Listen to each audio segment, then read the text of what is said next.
Good morning, ladies and gentlemen, and scholars and distinguished guests. On behalf of the Embassy of Mongolia and the Mongolian Culture Center, we take great pleasure in hosting you all in this very important occasion of the 12th Annual International Conference on Mongolian Studies. I'm pleased to see that many Mongolian experts, scholars, previous U.S. Ambassador, His Excellency Jonathan Edlton, to Mongolia, and the researchers from our cooperating universities and institutes are here. We look forward to hearing your spectacular speeches. I now would like to invite Mr. Bat-Ochiryn, the Charge of Affairs of the Embassy of Mongolia in Washington, D.C., to give opening remarks.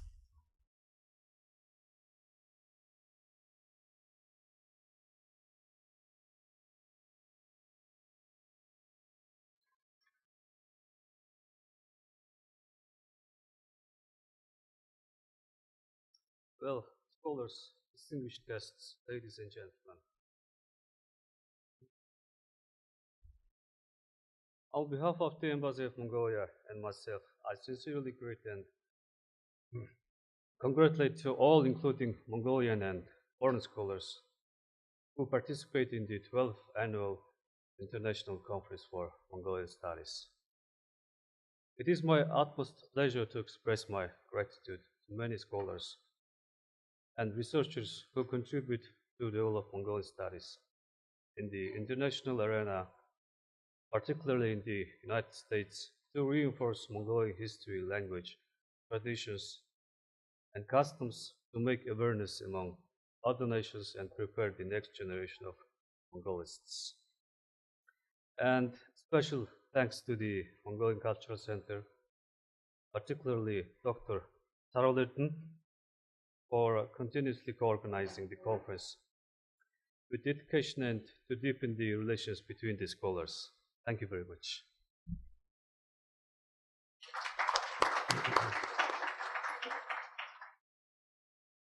And this year's conference is aimed at the upcoming panels of Mongolian Historical Studies, Mongolian Philology, Mongolian Cultural and Literary Studies, Mongolian Archaeology, Environmental Protection, and Mongolian in the United States.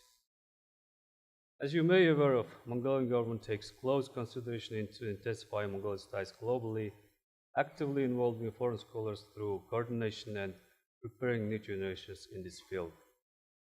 For instance, National Program for Mongolian Studies in 2012, World Mongolians Program, and Promoting Mongolia Abroad Program in 2016 were approved and implemented, while establishing Foundation for Mongolian Studies and National Council for Mongolian Studies.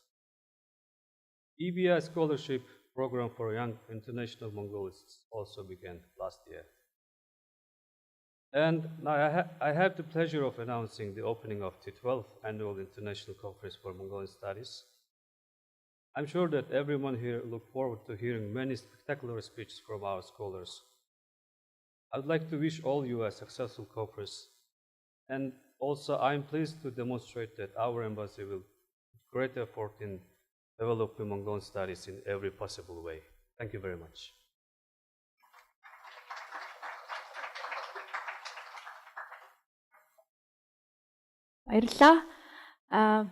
Now I would like to invite Dr. Saruul-Erdene to give opening remarks as well.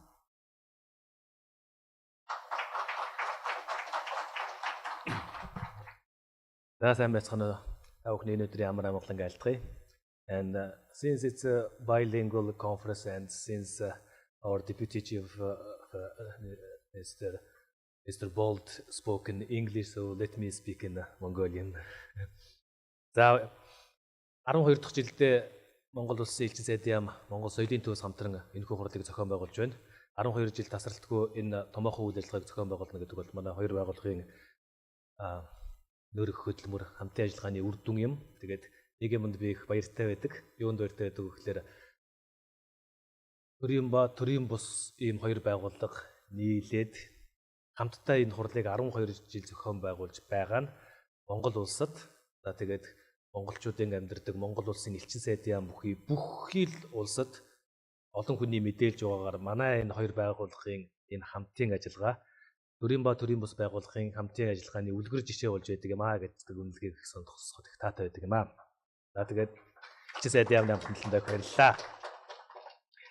За Монгол соёлын төвийн хувьд жилдээ олон үйл ажиллагаа явуулдаг. Энэ олон үйл ажиллагаанаас хоёрыг нь энд та бүхэнд онцлон хэлье гэж бодож байна. Нэгдүгээрх нь бид жил болгон 100 Монгол хүүхдийн Монгол хэл соёлын зуслан Индиана мужид Төвд Монголын шашин соёлын төвтэй хамтран зохион байгуулдаг.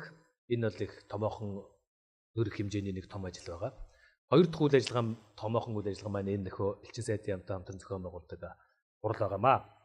За энэ хурлын онцлог гэх юм бол яг одоо та бүхэн харж явах энэ оролцогчдын тоо 2 өдөр дараалан болж байгаа.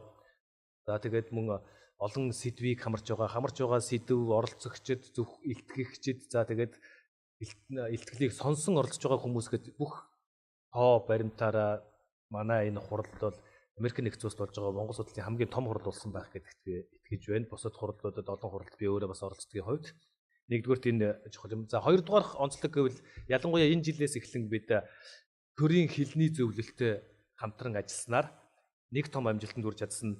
За энэ хурлынхаа илтгэлүүдийг хэвлүүлж чадлаа. This is the one of the most important features of our today's 12th annual conference. We were able to publish most of the papers and үлдсэн илтгэлүүдээ бид нар дараа жилийнх хэвлүүлж байна. Тэгээ дараа жилийн хурал дээр бид нар шинэ илтгэлүүдээ хэвлүүлээд энэ жилийн үлдсэн илтгэлүүдээ бас хэвлүүлээд тим зарчмаар ингэж явах гэж байгаа. Одоо энэ хурлын энэ илтгэлийн энэ эмхтгэл дотор өнгөрсөн хурлын илтгэлүүд бас ингэж байж байгаа.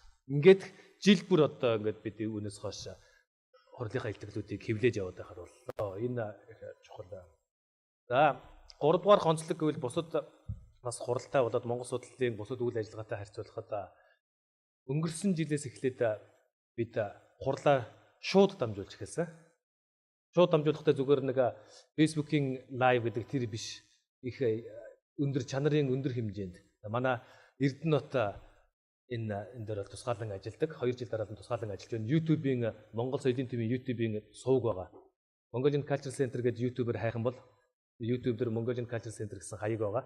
Тэр тусгай сувг байгаа. Тэр сувгаар одоо энэ бүх илтгэл шууд явна. Тэгээд их чанарын өндөр түвшинд дуу бас их сайтай. Тэгээд явж дуусны дараа илтгэлүүд бүгдээр тэндээ хадгалагдсан үлдэн. Тэгэхээр сүүлдээ сонсож чадаагүй үлдгэлээ дэлхийд даяар хүмүүс үзэх боломжтой болж байгаа. Ийм нэг онцлог манай энэ хуралд байна. За дараа энэ хурлын бас нэг чухал бахархах зүйл бол манай хурал хамтран ажиллая гэсэн хэм бүхэнд нээлттэй байдаг. Зөвхөн манай элчин сайдын яам Монгол соёлын төв хоёрын хоорондын хамтдаа хийдэг ажилт төдийгүй хамтран ажиллах бүх хууль байгууллагуудад нээлттэй. Ингээд манай үйл ажиллагаа сүүлийн үед Конгрессийн номын сантай хамтран ажилладаг болсон. Түлхүүр илтгэгч Конгрессийн номын сан дээр илтгэлээ тавьдаг. Одоо өнөөдөр үдээс хойш түлхүүр илтгэл бас мөн тэнд төлөвлөгдсөн байгаа. Тэгээд одоо яг одоо гар үсэг зурж байгаа бох засгийн газар хэрвээ хаахгүй бол тэгэхээр нэг асуудал байгаа. Гэхдээ ер нь бол одоо сая гар үсэг зурсан. Тэгэхээр үдээс хойш бид найдаж байна. Засгийн Конгрессийн номын сан дээр чинь Конгрессийн номын сантай хамтран ажилладаг болсон. За мөн цахим өртөө Норт Америка гэж цахим өртөө Норт Америка Туна гэж товчилж байгаа. Энэ байгууллагатай бид нар хамтран ажиллаж байгаа. Манай жил бүр нэг панелийг цахим өртөө Норт Америкагаас зохион байгуулдаг болж хэвшиж байгаа. За мөн Монгол Америкийн соёлын холбоо Mongolian American Cultural Association MACA гэдэг энэ холбоо бидэнтэй хамтран ажиллаж биднийг ивент гэж дэмжиж жил бүр дэмжиж байгаа. За байгууллагуудын хувьд энэ байна. Мөн манай хурлыг жил болгон дэмжиж ивент итгэдэг хувь хүмүүсийн ачаар бид нар энэ хурлыг бас 12 жил тасралтгүй зохион байгууллаа. Энэ хэмжээний хурлыг эсвэл огт ямар ч мөнгө зарлаггүйгээр төвөөс нэгч дөрвний ийм зарлаггүйгээр ийм хэмжээний хурлыг зохион байгуулж байгаа бол энэ манай ивент итгэгч нарын ачи ба энд доктор Санж Алтангой мөн Америкийн монголчуудын төлөөлөл Манлжавын дэлгэр цогт ташийн өлзий хуйг өгөөтэй манай энэ хурлын ивент итгэгчдийг энд заавал дурдхан зүйтэй юм байна. Та бүхэндээ баярлалаа.